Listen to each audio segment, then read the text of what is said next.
Chinese mediums are always overlooked within World of Tanks. However, today's video is going to showcase not just why the WZ-120, the tier 9 Chinese medium, is a really powerful vehicle in the game, using this replay as an example, but also how you can play the lesser known medium tanks within World of Tanks, because everyone knows about the more overpowered or the most kind of prolific medium tanks, ones that are just very well known, things like the Leopard.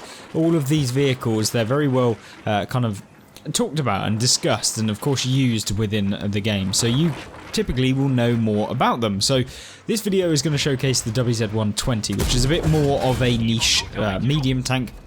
I'm not going to go as far to say as it's like not well known. People know about the WZ-120, the medium tank that has 440 alpha damage, as opposed to your typical medium that tier 9 would most likely have 320 or 390 alpha damage, and the fact that this has an additional amount allows you to trade with some of the heavy tanks that you'll see within the game. So it's one of those where you feel like you're quite powerful, very strong, and even in a matchup like you're seeing here, where maybe it doesn't go your way at the beginning of the game, because we all know that sometimes you can get caught out from the area over here where the 703-2 is, and of course with the enemy team making a hard push into the valley or dip, it's kind of making it very difficult for the WZ-120 to actually play there at this point in the game. But you have to make plays like this, because most often than not you will actually be able to make your way down into the dip yourself if there wasn't such a hard push, and you can see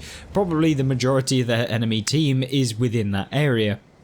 But because the player here, also known as Vladis, is of course knowing full well that the enemy team have pushed down there, pulling back to a point where he feels comfortable with the tank that he's in. And a lot of people always try to, I don't know, act like they are the ultimate player in World of Tanks, which, you know, there are everyone wants to be able to carry an entire flank against, you know, 10 vehicles or 15 vehicles or whatever it might be. It's just realistically never going to happen. Like, regardless of the level of skill that you may have in your one tank, it's just not possible to be like 15 tanks. So of course, the best players will utilise both mobility of vehicles that the Chinese mediums do have, like the WZ-120, as well as the armor model as well, to avoid any excess damage that maybe you don't need to receive. And of course, most players should be doing this, regardless of what tank you're in, but you need to especially do this in a tank like this, where you don't get a second opportunity. A lot of the time, the kind of reload that you have and the waiting that you need to do to be able to fully reload your next shell, although not awful or by no means having absolutely shocking damage per minute, but it's no kind of comet at tier 9, if you know what I mean. It is a fairly slow, more kind of focused tank that has to be played in a way such that you can come forward and you can deal your damage every now and again when you get the opportunity, and making sure that every single time you are reloaded, so that you can make the damage per minute effective and be very effective in how much damage you're dealing. So you've got to be able to position yourself correctly, and if you haven't already, I highly recommend you take a look at what I mean by positioning and awareness, and essentially how you can kind of maybe get a little bit better at World of Tanks in my previous video, which showcases that. And hopefully that will give you an indication, and that will be linked at the end of this one, so you can have a look at that afterwards if you're interested. But this tank in particular, you know, most people think, oh, it's just a WZ-120. Like, you load premium, you're going to pen it every single time. It has a fairly slow reload, doesn't have amazing damage per minute. You're probably going to be able to take it out fairly quickly.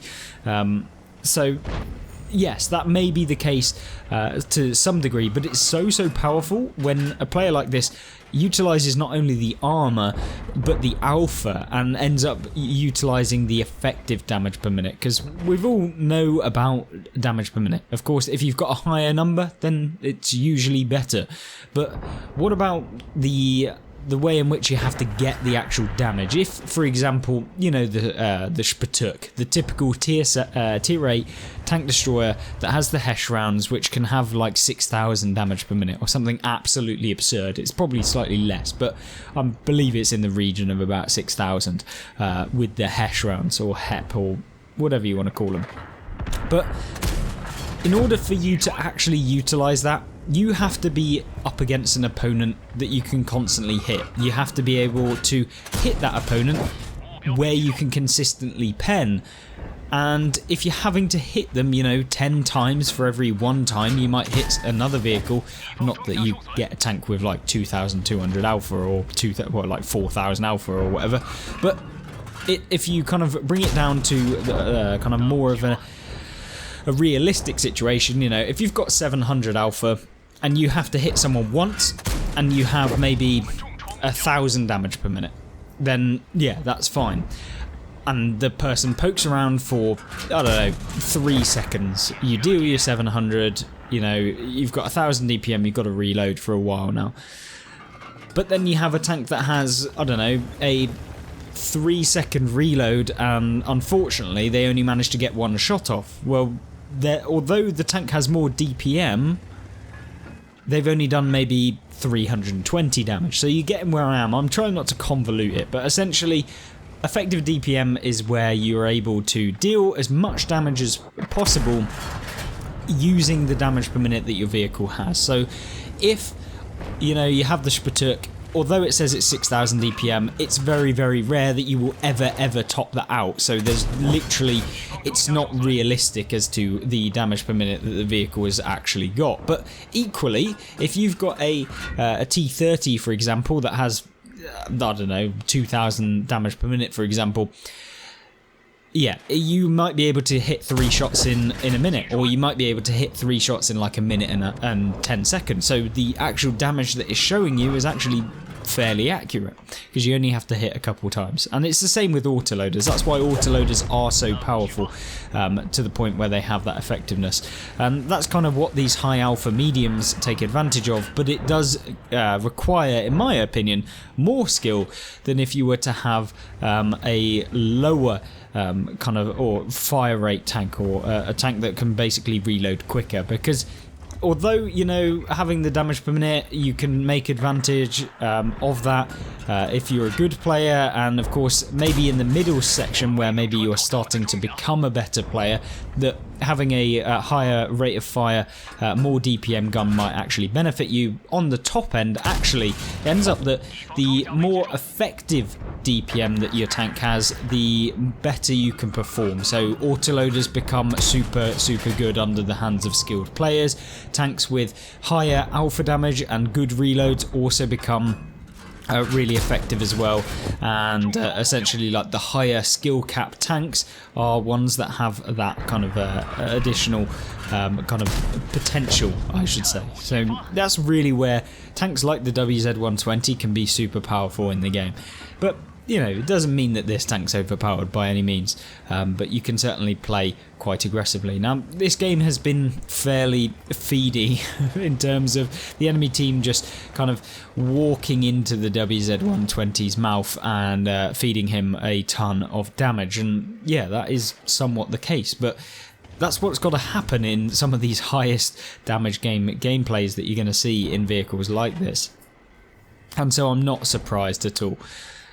One thing that's been very good is, you know, instantly from the beginning, he'd done like 1,000 damage, and instantly he knew, you know what, it's time to actually fall back. And in doing the falling back part, which most people forget to do, he's managed to add on a 6,000 damage to his game. So it is huge, the difference between them. So this is something that you should always kind of take note of and use yourself. Now, unfortunately for the WZ here, doesn't manage to pen the AMBT, which is super frustrating, I expect, but that doesn't really matter because the MBT is now locked down, and this is the point at which maybe it can be slightly annoying to play something like the WZ because of the fact that you have to wait so long to reload, that often a lot of the times people's repair speeds are much faster, so you need to make sure that you make your shots count as and when you can get them in.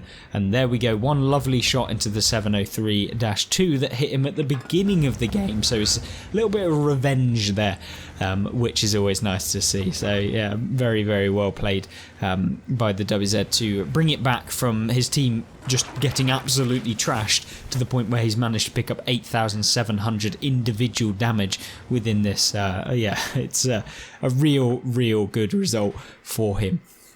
But it is not over, and there are still 4 vehicles on the enemy team alive, and with 2,607 hit points left since they were last spotted, it's by no means over, and especially considering his team have probably, well, 2/3 of that hit points on his team. Now, the Kunze-Panzer does manage to get a snappy shot there into him, which is super annoying because actually the Kunze was unlikely to hit him there, but obviously RNG coming in at quite favourable, and so not particularly the best thing to happen to the WZ. But the T95 has pushed up aggressively, and this is a problem because that tank only has to sniff at the WZ now. Of course, there's no potential for him to actually bounce at all, and so he has to be very aware when kind of pushing the T95, and he does actually spot the T95.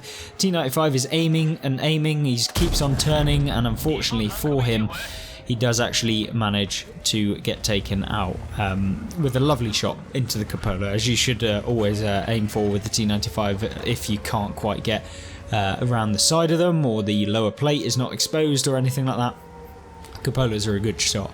But at this point, there is someone in the cap. The Kunze-Panzer are aggressively attacking the UDES 03. Hopefully he is able to remove the Kunze just to relieve a little bit of pressure off of our boy here in the WZ. Not looking like he does, and actually the Kunze survives, which is not good at all. But what he forgot is that the WZ does indeed reload faster than you expect. I think the reload is about 10 seconds or something like that off the top of my head, so you're looking at a fairly consistent damage in every single round. So yeah, reload 10.55 seconds as base, so you're looking fairly good in terms of dealing 440 damage. However, he does play a bit too aggressive in that final shell there and ends up getting taken out. But remember, if you did 10,000 damage in a tank like this, I would be expecting to win, and unfortunately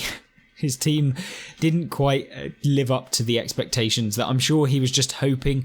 I mean, if the Kunze had been taken out by the UDES, it would have been relieved so much pressure and maybe they would have won, but unfortunately that wasn't the case. But either way, a fantastic result by Viladis here, and yeah, thank you very much for uploading it to the What Replay site. It was a pleasure to actually have a look through it, and hopefully we see some more Chinese medium tank replays emerging up there on the top damage here at tier 9 and 10. So thank you very much for watching. Don't forget, if you aren't already and you want to be subscribed and you think that these videos are actually any good, please leave a comment, and also yeah, just subscribe because it does help out the channel massively, and if you want to do something for free, that is the easier thing to support me. But other than that, I hope you have a fantastic rest of the day, and if you want to check out some other gameplay, then yeah, be sure to have a look at the playlist on screen right now covering all of the gameplays that we've done so far on the channel. Thank you and goodbye.